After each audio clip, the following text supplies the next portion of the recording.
I'm not allowed to eat at Chick-fil-A because they're You have a really conscience? homophobic. You have a No, conscience? so Chris Values? has forbade me to eat at Chick-fil-A. And so sometimes, so here's what she said. We're not allowed to give our money to those organizations that are homophobic, right? And that makes perfect sense. So I found a little workaround. So when I was on the job, I would be with Commander Jack, and he would always want to go to Chick-fil-A, and I would make him buy it for me. So that's the workaround. It didn't come out of our finances. That's not a workaround. That's deceptive, dumb fuckery. That's a loophole. That is a loophole. No, that is not a loophole. That's deception. Yeah, well, and then I retired and I didn't have Jack anymore. So I travel a lot. And when I'm looking for something healthy, have you ever had their naked nugs? Man, and their kale salad. So I have to hide receipts. Together? Yeah. I have to hide receipts. You can't I have to hide from your packaging. Content. You cannot hide from You need to hide this podcast and hope I don't use it for the cold open. The Hollow Bunny.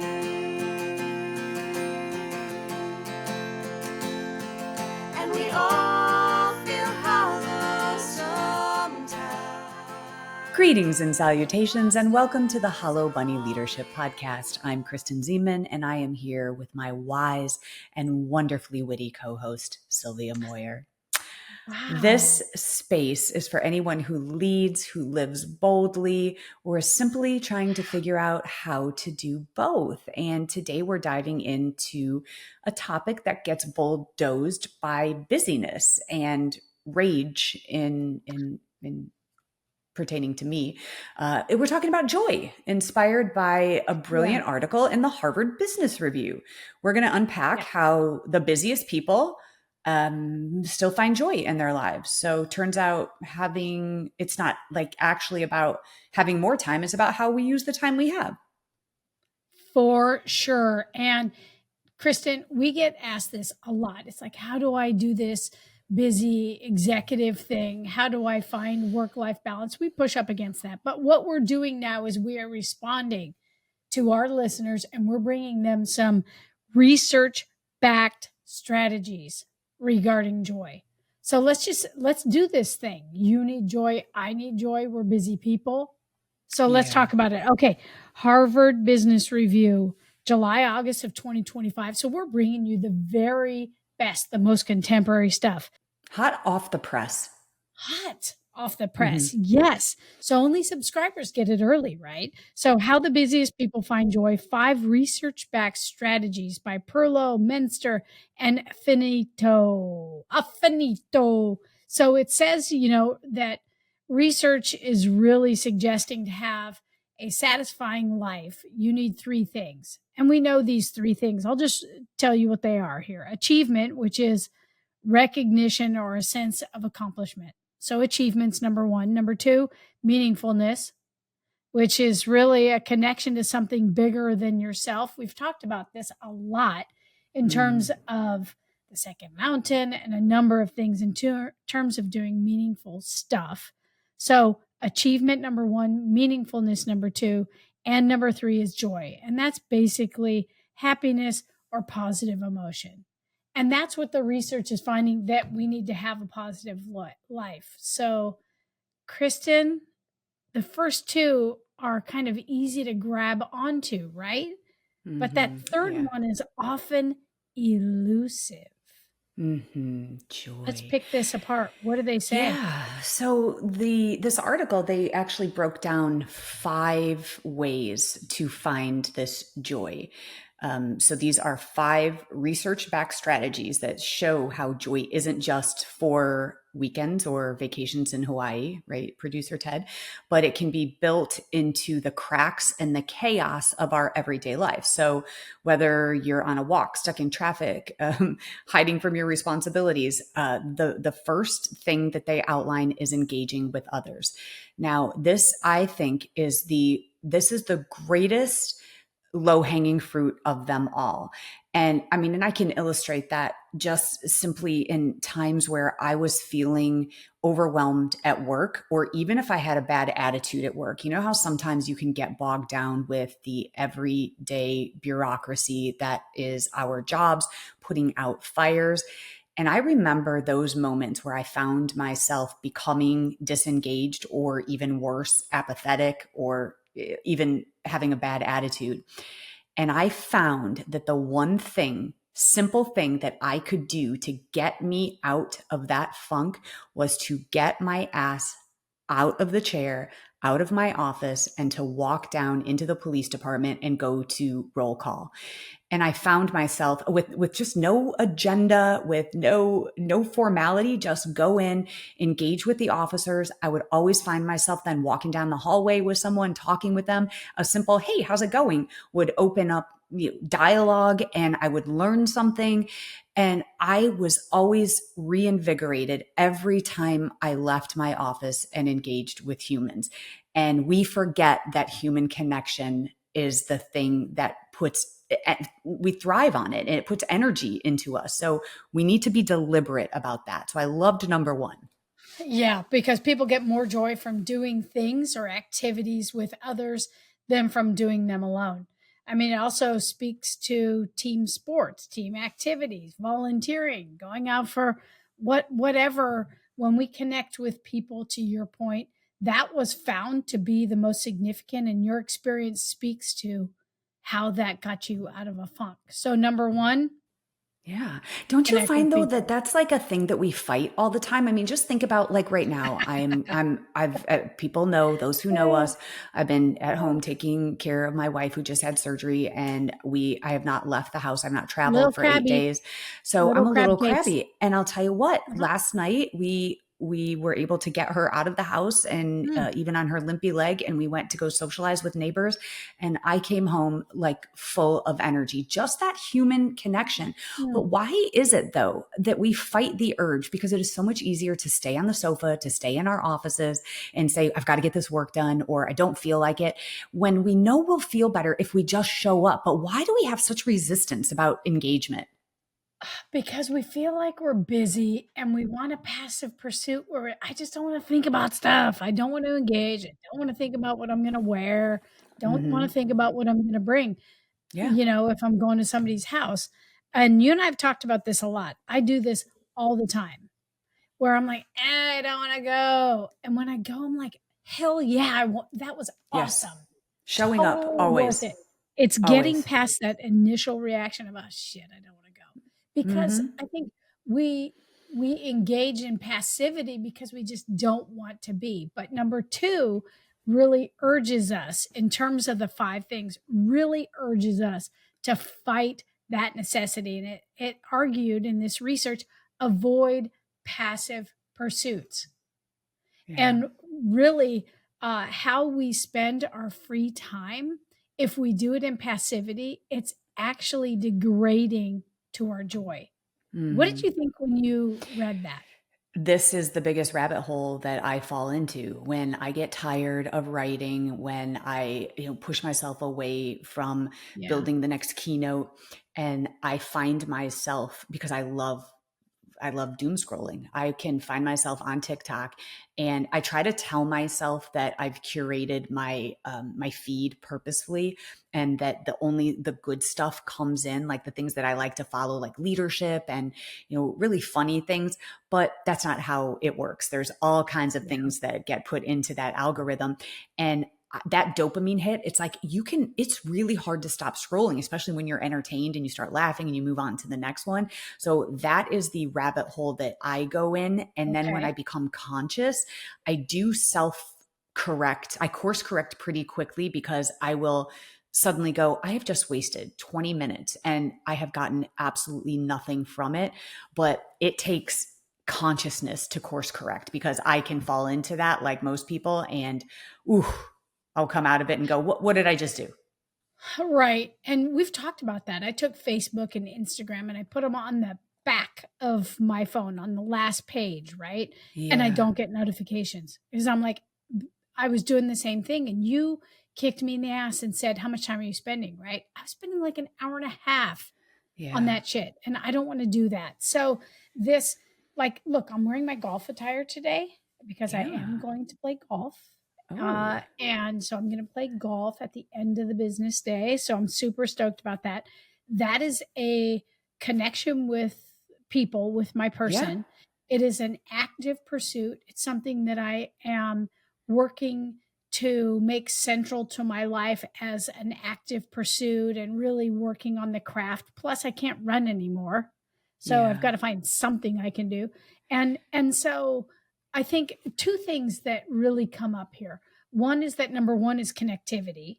And Mm-hmm. number two is avoid passive pursuits. The Yeah. research showed that people derive more joy from active pursuits, even if it's an active solo pursuit, than they do in a passive pursuit, Yeah. period. And Yeah. so it's totally okay and permissible to zone out, chill out, decompress. But the really urging is that a passive pursuit really amplifies joy. Yeah, so I think the key is to examine your unwind routine. Is it actually recharging you? Do you walk away going, I just wasted time? Or is it with engaging with others, which can Yeah. with the solo pursuit also is Yeah. is not engaging with others, but it can still fulfill you. Things like doing like painting, exercising, writing. What is it the thing which is actually kind of moving into number 3, which is follow your passion. And I want to challenge this a little bit, but the idea for me about what constitutes passion is actually not passion. I kind of think it's bullshit when people say follow your passion. Um, Okay. I think that it's better stated to follow your energy. You know, that thing that you do, what is your thing that you lose track of time, where you go into that flow Mm, state, the thing that you yeah. love to do, whether it be reading, whether it be writing, whether it be golfing, where you're like, wow, I forgot to eat because I'm enjoying it. That's where your energy lies. When you wake up in the morning and you're like, this is the thing that I want to do. We tell people to follow their passion, but I think that we're misleading them. And I think we need to tell them to follow their energy. But that's just maybe a small nuance. But the point is that your joy increases when you engage in something meaningful to you. Right. And it's the offer was things that you find meaningful and worthwhile, not what somebody else finds meaningful and worthwhile. And you are really good at challenging habits. I suck at habitual routines. I mean, except, okay, Sarah, the style lady, said I was okay for putting my clothes out and top to bottom every night, Yeah, and she doing loves those that. kinds of She habits. approved of that. Yeah. I mean, that one was pretty good. Making the coffee, everything's set, right? I don't even have to think about it in the morning. But it's the things that we find worthwhile. And then Mhm. I guess I have to say, Kristen, there's a part of me that when I start just doing it by habit and I'm Mhm. not intentional and purposeful, it lacks its worthwhile kind of thing that it gives me. And when I start feeling comfortable with it, I usually challenge it and try to shift it some way. Is that Yeah. stupid? No, I think that's brilliant. And in fact, we should put a book in the notes, but there's a book on mindfulness written, and she starts out, may I have your attention? That's the Yeah. first line in her book. And what she talks about is Yeah. that we're only 50% involved in the things we do. And so when we go on autopilot, we're not Yeah. recognizing life. I wish I knew the book off the top of my head, but I just bought it, so I need to look it up. I have not read it yet, but it's about being in the moment, not to be confused with mindfulness, meditation. It's about noticing things around Well, you, being present. that's mindfulness. And I've always said Yeah. meditation's a pathway to mindfulness, but mindfulness is really being conscious and aware of the unfolding experience, Yeah. right? So I I mean, guess the that's point is it's okay. it's just to find the thing that brings you joy. What lights you up? That's the thing that you need to do. And if you can't, if you can find time to weave it into your work day, that's great. But a lot of people, the things they find joy in, the things that light them up are the things they do right on the weekends or when they leave work. So if you're lucky enough that your Right. work brings you that same joy, well, then you're winning at life. But for a lot of people, it's what you do, on your off time, but that's okay too, because that will still fill you up. That's how you find joy. That's how you even, live another day at maybe a job that you don't like, by filling your cup with the things that you do. And then you go back to work and you can do it all over again. I don't know. Does that make sense? Yeah, and it's interesting because you're doing your CrossFitty stuff.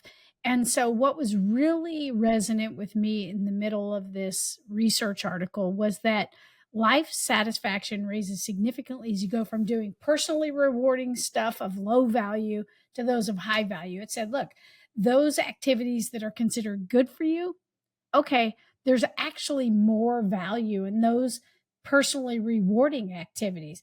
But what a cool thing if you can get both. Oh my And gosh. Yeah. you've really urged me. I'm a Blinkist junkie. It's a great app that summarizes books and has daily learnings and things. And I am working to increase the time that I'm reading. Yeah. And so I have to somehow say that that's good for me because I'm learning, I'm stretching this intellectual curiosity that I have, but it feels kind of passive. Push up against that. I find it personally rewarding and I think it's good for me. Am I I don't think that's deceiving passive myself? at all. No, I think going back to what we said is when you sort of come to consciousness and then you say, what did I even get out of that? That's where the doom Mm, scrolling comes. But when you're reading, you're learning something or you're being entertained. And listen, there is such an important point here for leisure. We need to unplug sometimes and do things. Allow yourself to scroll. If that makes you happy to scroll through TikTok and at the end of that you're just going to laugh, but you're really going to get nothing from it, but allow yourself that, earn that. I think the point is that don't let it take over when you have other things that you need to do. And I firmly believe that you should do what you have to do before you do what you want to do. But we all need to build in those disruptors and make sure that we're allowing vacation leisure time, or just to say, yeah. I am giving myself permission to binge watch on Netflix a television show that I've been wanting to watch. I mean, that there is no greater joy in that than sitting down and binge watching The Bear. Okay, I have to watch that because Kristen, you So know what I good. do? Okay, I What? hope nobody's listening right now. My super fave thing is in periods of time, I will find a series on Netflix or Hulu or Prime or wherever, and I will queue it. Then I will get my little baskets and bins and drawers. I will bring them out to the living room where I'm going to watch my shows, and I watch the show and reorganize my drawers and donate shit. I freaking Wow. love, love, love, love, love You've it. just cracked the code I for did. passive. I don't You've know. just turned I binge go Marie watching. Kondo. I go Marie Yeah, Kondo. Like I you've put it turned on it the from thing. a passive time waster into something solo productive. Ooh, don't. I can't Are even tell you how impressed I am right now. you're impressed, or are you challenging this, saying, "Look, that's not leisure time."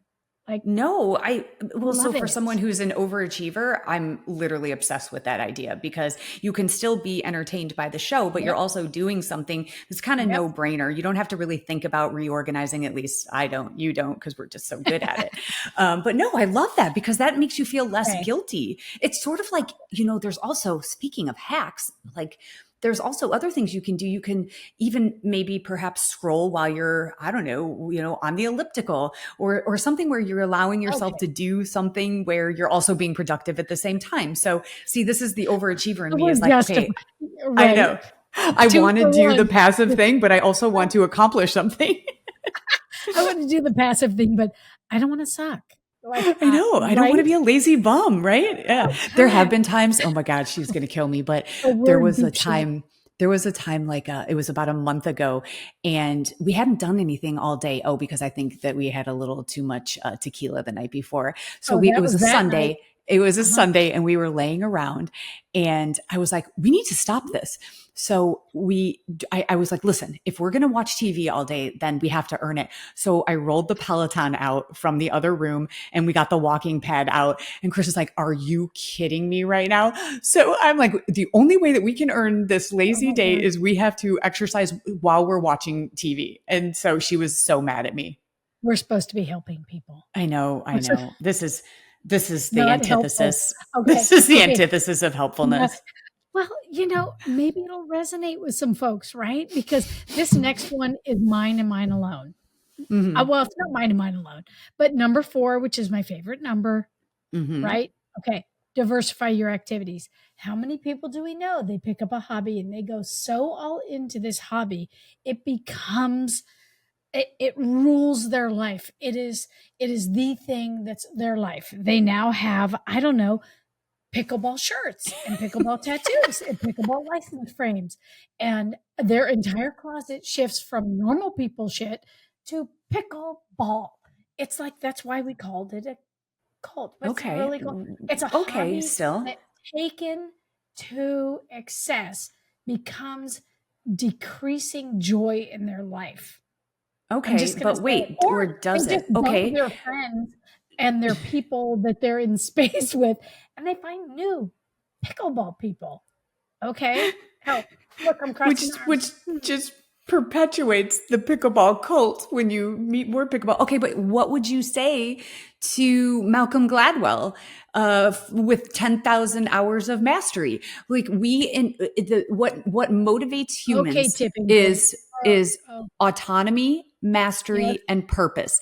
And human beings are wired for mastery. We want to become better at the thing that we do. For example, you, my love, are dressed the part and you are going to go out and you're going to hit the white ball and you're going to chase the white ball. And you're going to do that in an effort to become better at it. Yes. Just like Malcolm Gladwell would say, 10,000 hours. And it's a thing that you enjoy doing. Now, pickleball, I would argue it's not for you and me, but for our pals that are really into it, it's the same thing. And so I love this idea of diversify your activities, but it also pushes against the thing of mastery, of getting better at the thing that you really like to do. So I don't know, what would you say about that? We still have to kind of learn new things. We do have to learn new things. I think trying things is great. The research says variety, not depth, boosts happiness. Ooh. I also have to say that what Malcolm Gladwell was touching on is same as like Marcus Aurelius, the great Roman emperor and Stoic, who said that the period of our apprenticeship is the longest period of our life, right? And so I think there's a real distinction that needs to be drawn about, we're not talking about a skill, right? Okay. We're talking about a variety of activities. So if you want to spend your 10,000 hours to really seek mastery, do it. If you're a welder or you're a whatever you are, and here he comes. And but what we're saying is that what a lot of folks, the research is showing, when they get too involved in the hobby becomes the thing and they're all in. Oh, hello. Is that Socrates? Is that Marcus Aurelius? It's Marcus Aurelius. Since you brought him up, I thought I would bring him into frame. Listening. But someone even more wise has something to say, and it's Ted, our producer. So I'm reading this book, Take Back the Game. Take Back the Game. By Linda Flanagan. It's about how the youth sports culture has kind of taken over families, parents, kids. But I just this morning was reading a part where they reference the book Range. Did you all read that one? I did. No. Why Generalists Triumph in a Specialized World by David Epstein. That's a good one. So I read that a few years ago. And then in this chapter, they're talking about Division I athletes that coaches want. Like there's a Dabo Sweeney for Clemson, the head football coach at Clemson. He looks for players who played multiple sports in high school. He would prefer that than the kid who specialized only playing football his whole career, because a lot of them have topped out. But also, and you know this from just as an athlete, being athletic, if you just do one sort of training, you're going to run into injury risks and things.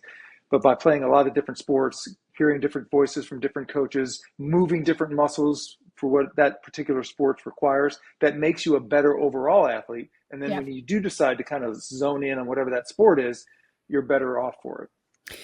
I love this. So I think what we're doing is we are firing Malcolm Gladwell in his idea of the 10,000 hours of mastery. And I think that we're bringing in, I was just looking for that book. I have it, so still don't buy it.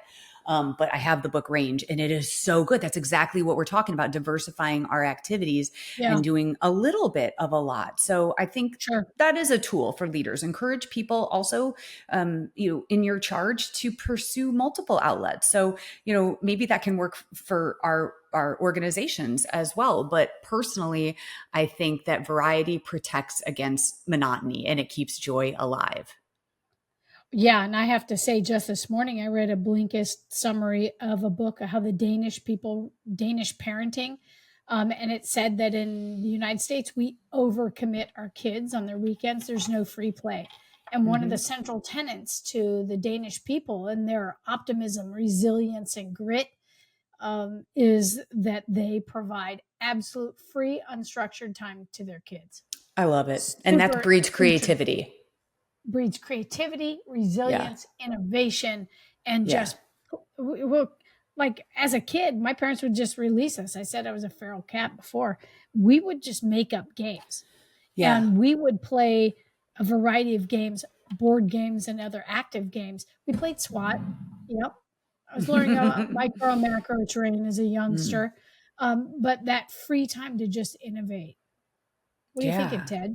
Well, I mean, as a parent, I'm reading about this, hearing about this now, and not only the book, the Take Back the Game, talks about this, but in I think it's called the Coddling of the American Mind by Jonathan Haidt.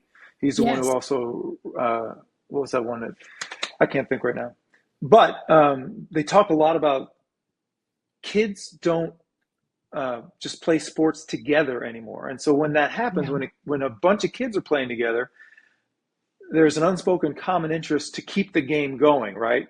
So you can't make rules that everybody else hates, or you can't break the rules or cheat or do something, because then kids are going to wander off and the game breaks up. Yeah. And they have to learn that, right? They learn how to negotiate. They learn how to navigate those processes, as opposed to having maybe teachers on the playground or dads on the sideline, ruling on everything. Yes. And where do I need to move to have this parenting? Where you said it was Denmark. Denmark. Okay. You were talking about Jonathan Haidt, who wrote The Righteous Mind, why good people are divided about politics and religion. It's the same guy that coddled. Is that the guy, Ted? Yeah, no, he's something. Gosh, why can't I think of the book that he just wrote that he's on the? It's about getting cell phones out of kids' hands, and he's on this crusade to keep kids off social media till they're 16. He's done some real work where I think Australia had some sort of a national ban of cell phones in a school or something like that. So I wish I could think of that. I'm going to find it. Yeah. And I owed you the book too, it's called Peak Mind, and it's by Dr. Amishi Jha. And that's what we talked about, find your focus. So a lot of books to talk about here, but I love what Ted is bringing up, and especially in the Denmark study, is that this is precisely what brings joy. Is diversifying the activities, letting people have free play. That goes to adults as well. When is the last time you turned your phone off and you turned that, big box off of your television, turned it off, and you were just, quiet? I know you do, because you practice this. This is a routine for you, but most people don't. When I give my keynotes, I ask people, when is the last time you spent 10 minutes in just complete silence, where you were just thinking about something, or where you go into a creative space? And hardly anyone does it. And yet that is where new ideas become, start as seeds. And it's when we put everything aside. The Anxious Generation. That's the book. Yes. Mm-hmm. Yes. I've listened to him on a lot of podcasts. So if you're not a reader, Google his name, and he's on tons of podcasts. Yes, he's all over the place, and it's his crusade now, and God bless him for it. Right. But so John's ruined. There's hope for Marilyn. That's kind of what I'm hearing. No, what's interesting is we were pretty fortunate as far as when our kids were born. 2010 is when he thinks the thing really changed. And that's when front-facing cameras became, something that was on everybody's phone. So now you got selfies. That's when social media really took off, and the two went hand in hand, like the selfies and the social media. And so now kids were putting themselves out there, judging their worth based on comments, likes, bad comments, all those things. But nobody knew at the time, right? In 2010, you're kind of handing your 3-year-old a cell phone so you can have a nice dinner. And at least now, the parents, who started a little bit later than that, we've still got a fighting chance because we know the damage it can do. Yeah. But for those who are, 13, 12 to, anywhere from 10 to 14 years old in 2010, that's where it really hurt. And that's why when he writes The Coddling of the American Mind, that is a big part of why kids going into college somewhere around 2012 and after were just so unprepared to live independently from their parents and from the structure they had around them, and why so many of them, I can't remember what he calls it. It's almost like you get in this discovery mode or danger mode.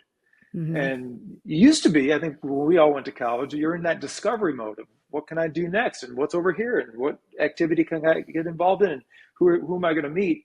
The danger zone keeps you in your dorm room where you can kind of hide behind your phone, where you can do your homework and you can get what you need, what you think you need off your phone. And so you don't ever have to go venture out. And that's what they saw. And they saw that happen right around that 2010, 11, 12 time. Yeah, and we're mistaking that for connection. The likes, that we get the dopamine fix off of the likes and the retweets and all of those things, but that's not actual human connection. And we have convinced ourselves that it is. And I think what we're learning now, and the science is showing, is that it actually does the opposite. It makes us feel more isolated from other people. Sure. And so some people in the first responder enterprise will say, look, I can't be away from my phone. And we would say, look, you have an opportunity to set certain types of tones for certain calls and certain text messages. And there's an encouraging piece here for you to consider is you can set those for dispatch or whomever would call you in an emergency and only respond to those when you are doing this thing that Kristen just talked about. Put your phone aside. But there's also this fifth piece, right, Kristen? So we have gone through, number 1 is engage with others. Number 2 is avoid passive pursuits. Number 3 is follow your passions. Number 4, love it, diversify your activities. And number 5, protect your time. Let's talk about that one. Yeah, I think that people who consistently feel joy, they don't have more free time than others. They just are really good at guarding the time they have. So I think the premise here is to schedule your joy. I know that sounds so stupid, but even if it's just 15 or 20 minutes of scheduling something that energizes you, whatever you want to call it, passion or energy, that has a compounding effect on your energy and satisfaction. And to your point, leaders have to do this too. Leaders have to model this. When the boss builds boundaries, then the team feels permission to do the same.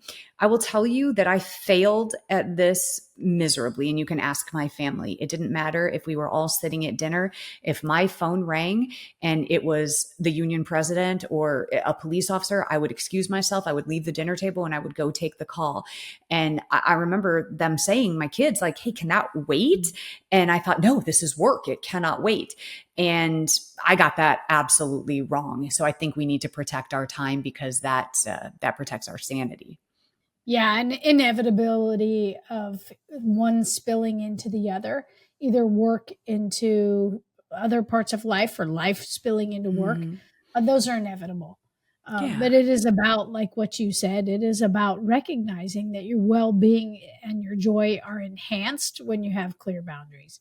And there are some tools that you can use to set those boundaries. One we suggested about text tones or ring tones. Sure. That wasn't in the research study from Harvard. That comes from us. But we really encourage the setting of clear boundaries. Yeah. And I think that what we do is we reward productivity. We glorify productivity, but we forget that joy is productive. Even more so. That's what combats burnout, when we can deliberately seek positive emotions and we know how to do that, to go find people in connection or to have solo activities that fill our buckets. There are so many ways, but we have to become conscious of it and then do it. Yeah, because none of us are getting any extra hours, right? In a day. It's just choosing how we're going to spend the hours that we have. Yeah, for sure. So, That's a great way to bring it home. right. So, Kristen, as we really examine this and what our listeners are asking for, it's like, how do I actually find joy? I mean, I have achievement, I have meaningful work that I do, but joy is like, you think these 5 things, if really made intentional and purposeful, can add some kind of micro adjustments, micro steps to the joy that leaders feel? I do. And I think that listeners, all of our bunnies out there, I hope that you walked away with at least one idea, one shift that you can make to bring a little more joy into your daily grind. So I think that the shift in mindset is that joy isn't frivolous, it's fuel. When we protect it, we perform better and we lead better and we live better. Wow. I'm going to take that Put that on a onto the t-shirt. golf course this afternoon. Wait, you said fun is not frivolous, it's Joy fuel? isn't frivolous, it's fuel. I thought fun is not frivolous, it's fuel. Because then there's a lot So of that's alliteration. almost like alliteration. And you know we love alliteration on this podcast. We certainly do. We know it's not just the same sound. It can be just starting with the same letter. Honor Society. We were last week years old when we learned that. All right. This has really given me some incredible fuel. I'm going to take that out on the golf course today. And then it's not only for me like perfecting the craft, it's being in nature and saying this grass is so beautiful. There are a couple fucks in there when I hit a bad shot, but it's fun too. I love it. Kinda. All right. Yeah. Well, everybody, So that's was it. super helpful. Thanks, Kristen. Thank you. Thanks, producer Ted. So that's it for today's episode. I think we're walking away with the idea that the busiest people aren't joyful because they have time. They're joyful because they spend it differently. So it is fuel. All right, everybody. If you like this podcast, please subscribe. Please like it. Please review it and tell everyone you know about it. Follow us on Instagram and Facebook. Our podcast is produced by Ted Madden, who's off of administrative leave. And the song you're about to hear was written and performed exclusively for us by my handsome and talented son, Jake Ziman, and his friends, Fabian and Zoe. If you like our podcast, again, follow us, tell everyone. And if you don't, move along. There's nothing more to see here. Keep filling your own bunnies and add substance to others. Bye, everybody. Bye, solid bunnies.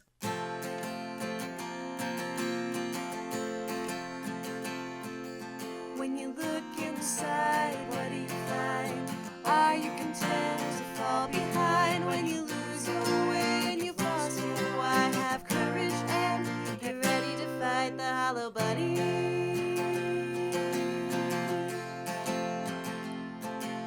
When the way ahead is covered in smoke and you're tired and scared and you're losing hope, you'll open your heart and your eyes to see a challenge and a question. Why not me?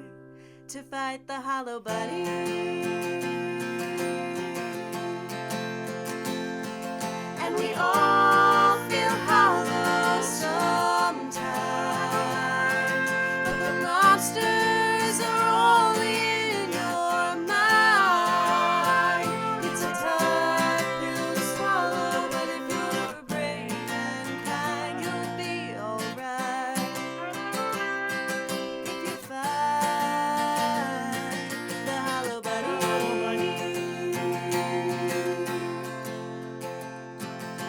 When the challenge ahead scares you to death, you tame the imposter inside instead. To change the world, you've got to start small. It takes a leader to say, I don't know it all, and I know I'm gonna fall, but I'll pick it up and come back stronger, failing forward and moving onward, doing the hard thing and the right thing, forever fighting the hollow bunny.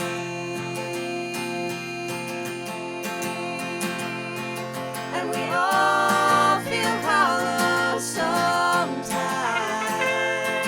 but the monsters are only in your mind. It's a tough pill to swallow, but if you're brave and kind, you'll be alright. If you fight the hollow bunny.